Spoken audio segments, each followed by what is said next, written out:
Channeler's Trident. What's it like? How do you get it? How are its attack animations? How do you use it in PvP? Hopefully this guide will answer all of this. It's an interesting weapon. It's been brought back from the first game, pretty much unchanged. It was pretty popular. It's described as a trident wielded by an old sorcerer. The tip is sharpened so smoothly that it suggests a degree of madness. Now, as I said, it's pretty much unchanged from the first game. I'll just quickly go through its attack animations. Its light attack is a simple thrust forward, which obviously can be repeated, and there's no change to that attack when you repeat it. The heavy attack is a little different, because it spins at the end. And now this is key, because I'm going to sort of feature poison quite heavily in this video, and that spin is key because at the end of that spin it's applying like 4 or 5 hits, which is very key for applying poison. Now, as you saw, the leap and the shield bash are the same as any other weapon. And now onto the roll. See, the roll is exactly the same as the heavy attack. It spins at the end of its thrust, which is obviously key for the poison. Two-handed, the light attack is the same. The roll is the same. So it's a very one-dimensional weapon. So why is it so good? Maybe it's this dance. Dance is done by wielding the weapon in 2 hands and using the heavy attack. It actually buffs you and your allies, so it's an extra dimension to a very one-dimensional weapon.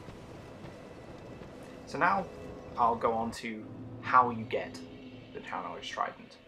Now, you find it in Things Betwixt, or I say you find where you can get it in Things Betwixt. Right after the room with the 3 women in red cloaks that laugh at you at the start of the game. So from the first bonfire, you follow this path you're seeing in the video, and eventually you'll reach a nest. Now, this nest is home to 2 birds that you can't see, but they speak to you when you stand in it. And they're called Dina and Tillo. Now, to get the Channeler's Trident from them, what you do is you trade something with them. They ask you for something smooth or something silky. Now, this applies to 4 different items. However, only 3 of these items I'll talk about, because they're the only 3 that can get you the Channeler's Trident, and each of them have different levels of likelihood to get you the item. The first item that you can trade with them to get the Trident, and here's the nest, and there's a ladder right next to it that you can kick down to go back to the center of the level. Anyways, the first item that you can trade with them is a small, smooth and silky stone, which you're about to see me drop, which will then, after some dialogue, return you an item back from them.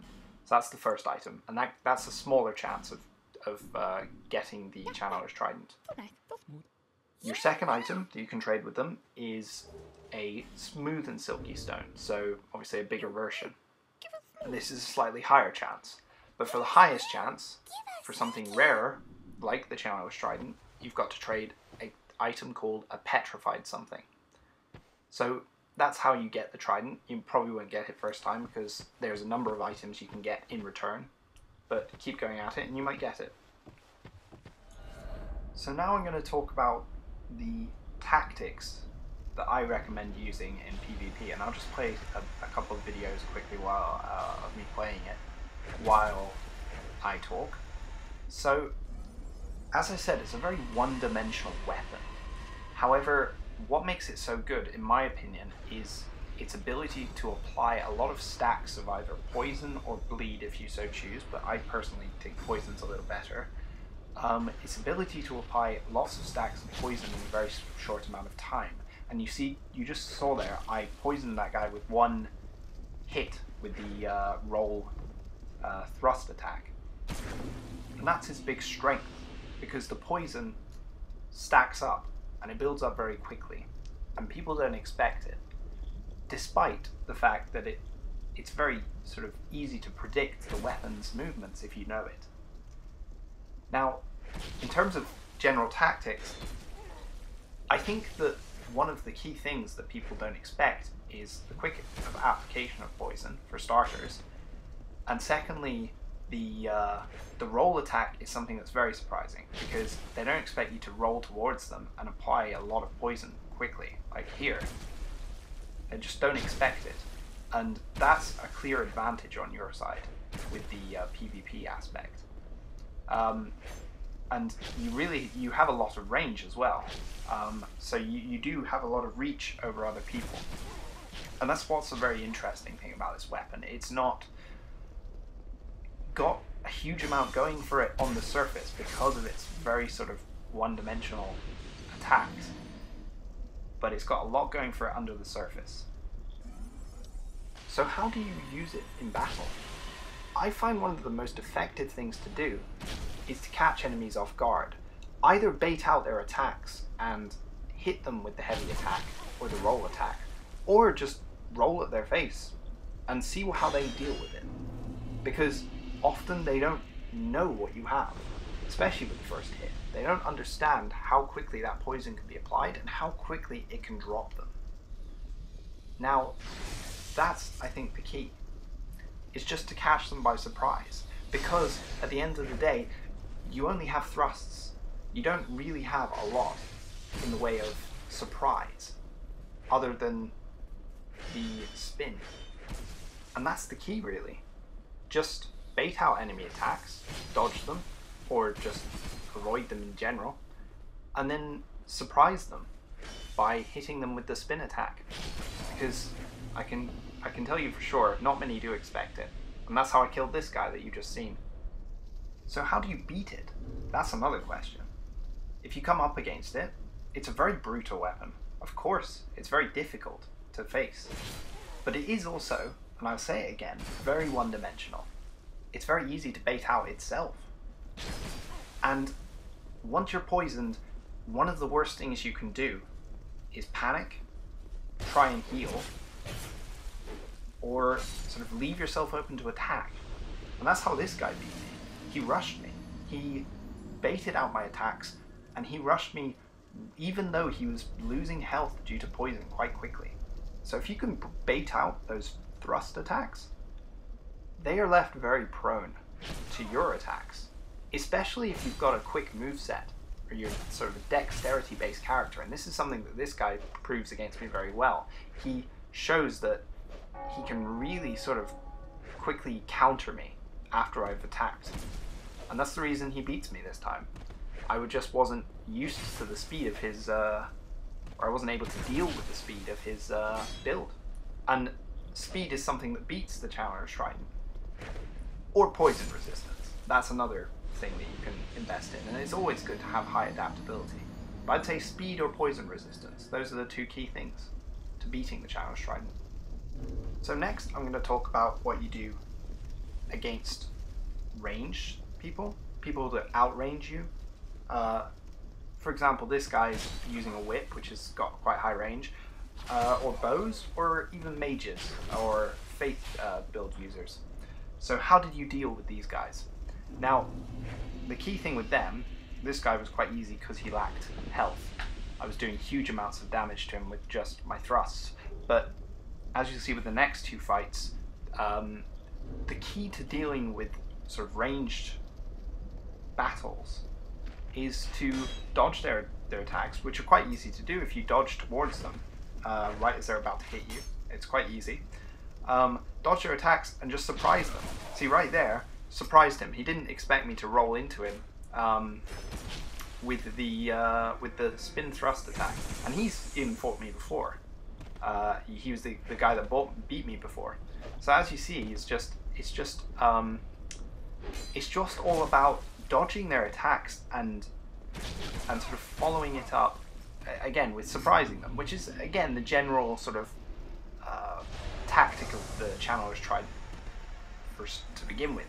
But it's just if you're able to sort of surprise people, especially mages and ranged people, it's very difficult for them to deal with, because if you can dodge their attacks all day, the only thing you have to do is hit them. And as you can see, this guy was sort of running back, try to poison me, and if you're just able to sort of roll through everything, it's easy to deal with.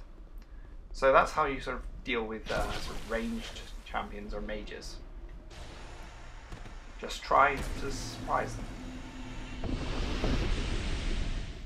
Now, on to talking about how you deal with heavy builds, heavy weapon builds. Now, this is going to be funny. It's very easy. It's extremely easy to deal with them. Reason being, the key to this weapon is just hitting with it. And it's very easy to bait out a slow attack animation weapon. So this guy, he's sort of swinging away at me. And if you're able to just dodge those attacks, like I did there, you can very easily sort of get back at him with a couple of hits. And obviously the shield bash always helps. So in terms of heavy weapons, you just got to sort of bait out their attacks, and you'll see that in the next fight too. I've just sort of completely baited out the attacks, and you can, if they've got big shields, you can eat through their shields as well. The key is just really to just not get hit, and it's as simple as that really. And on a slow attacking weapon like sort of the great axes and the swords, they are easier to dodge, and people that are good at using them will make it more difficult for you, but at the end of the day, the slowness of this type of build is something that the Challenge Trident certainly capitalizes on and really sort of punishes people for, which is why this is probably the easiest type of build you're going to come up against. The ranged mages take a bit of skill. It just requires a bit of knowledge about the attack of the weapons that they're using, and that's it. So how do you deal with the faster attackers? As I said before, the one-dimensionality of this weapon makes faster attackers, sort of more dex-based builds, a bit of a bane of this weapon. They will try to take the advantage of you being slow, and if they know your weapon, they'll try and bait you out an attack when you're sort of after your thrust. So, as you can see, they can do very, very big amounts of damage, and they're very quick, which is a big problem with the Challenge Trident. So what's the key? Well, practice is probably the best way to say it. You've just got to sort of understand their attack patterns and try and bait them out instead. There's no sort of real secret to it. I mean, I can easily tell you how to beat heavy builds and how to beat, I can say, oh, this is what you need to do against magic or ranged builds. Against dex builds, not easy, not gonna lie. But it's just about practice, really. It's just about understanding attack patterns, understanding how quick people can be, and how much time you have to pull off your attacks before they're going to retaliate against you. So that's the best way to deal with faster attackers. To be honest, as I said, every build's countered by something. This build is countered by speed or poison resistance, so you are going to have a harder time with quicker people. And that kind of brings me to my final point. How do you deal with poison? Well, the answer really is quite simple. Poison them first. Anyways, I hope you guys liked the video. Feel free to post a comment if you have any more questions about the weapon. And thanks for watching. Oh, and if I see any of you in PvP, please don't do this. See you next time, guys.